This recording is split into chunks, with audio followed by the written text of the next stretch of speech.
नगांव नगर में LJCC chit fund company ने किया लाखों का घोटाला, मामला पहुंचा एसपी ऑफिस।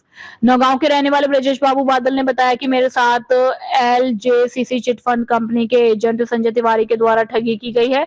ब्रजेश बादल ने कहा कि संजय तिवारी ने सबसे पहले मुझसे मीठी मीठी बातें कर लाखों रुपए LJCC कंपनी में जमा करवाए, उसके बाद मेरी पत्नी को एजेंट बना दिया। लाखों रुपए वसूलने के बाद मुझे खुद नहीं पता कि कब मैं इस कंपनी का एजेंट बन गया। मैंने संजय तिवारी से पैसे मांगे तो संजय तिवारी ने धमकाते हुए कहा कि तुम भी मेरी तरह इस कंपनी के एजेंट हो, मैं तुम्हें जेल करवा दूंगा।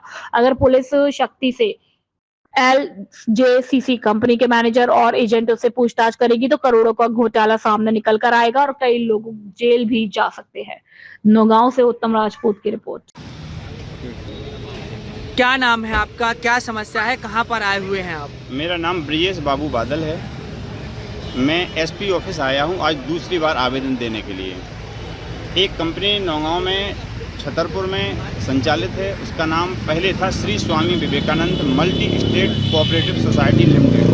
अब 2-3 साल पहले उसका नाम बदल के हो गया है LJCC लस्टी नेस्ट जनहित क्रेडिट कोऑपरेटिव सोसाइटी लिमिटेड। उस कंपनी में हमारे पड़ोसी जो हैं संजय तिवारी जी, उन्होंने हमसे 2017 में कुछ इन्वेस्टमेंट करवाया था। क्रमशः इन्वेस्टमेंट कराते गए, उसी समय इन्होंने हमारी वाइफ को एजेंट बना दिया था। इस कंपनी में ये लोग ये करते हैं कि जिससे पैसा जमा कराएं उसी को एजेंट बना देते हैं। अब हमारी मैच्योरिटी का समय आया, 17,21,000 रुपये की मैच्योरिटी हमारी सितंबर और अक्टूबर 2024 में थी। तो मैच्योरिटी के समय वो लोग कह रहे हैं कि ऊपर से पैसा नहीं आ रहा है। ओरिजिनल डॉक्यूमेंट उन लोगों ने हमसे ले लिए हैं। तो कितने का इसमें घोटाला हुआ है, कितने लोग इन्वॉल्व हैं इसमें? इसमें जो इन्वेस्टर हैं वो तो सैकड़ों हज़ारों की संख्या में हैं, और जो 2-4 लोग हैं जैसे नौगांव में संजय तिवारी जी, अमरीश अग्रवाल जी और भी कुछ लोग हैं, इन सब के ऊपर बैठने वाले छतरपुर में हेमंत समेले जी, और इन सब के ऊपर उत्तर प्रदेश के उरई में रहते हैं अरविंद त्रिपाठी जी। तो हमने संजय तिवारी जी से ये कहा था कि भैया आपने पैसा लगवाया है हमारा, उस समय आपने पूरी गारंटी ली थी हमसे, अब आप गारंटी से हट रहे हो। तो बोले कि आप समेले जी से बात कर लो, त्रिपाठी जी से बात करो। अब उन लोगों से बात की तो वो बोले तिवारी जी से बात करो, हमारा पैसा मिल नहीं रहा है। और इन लोगों के कहने पर हमने स्वयं 5-6 लोगों के रुपए जमा कराए थे। उनका समय पूरा हुआ तो 12,60,000 रुपये हमने अपनी जेब से भरे हैं। अब उनसे कहते हैं कि हमें भैया FIR करना है, तो वो कहते हैं कि यदि तुम FIR करोगे तो तुम्हारी वाइफ के नाम एजेंसी भी एजेंट है तुम्हारी वाइफ, वो भी जेल जाएगी। इस तरीके से हम लोगों को धमका भी रहे हैं। और आप लोग थाने गए तो थाने प्रभारी क्या कह रहे थे? हम 25 अक्टूबर 2024 को थाने गए थे, तो वहाँ पर TI साहब ने तत्काल एक दरोगा जी को और कुछ लोगों को और भेजा था। तिवारी जी हम साथ में थे, ब्रांच पहुँचे। ब्रांच में दरोगा जी ने रिकॉर्ड उठाया, उनसे पूछताछ की। वहाँ जो कंप्यूटर ऑपरेटर था उससे ही पूछताछ की और तिवारी जी को लेके शाम को थाने आ गए।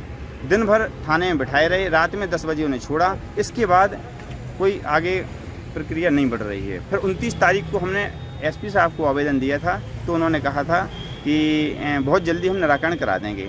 जब नहीं हुआ तो हम शनिवार को आए थे, पूरे दिन बैठे रहे, SP साहब नहीं थे।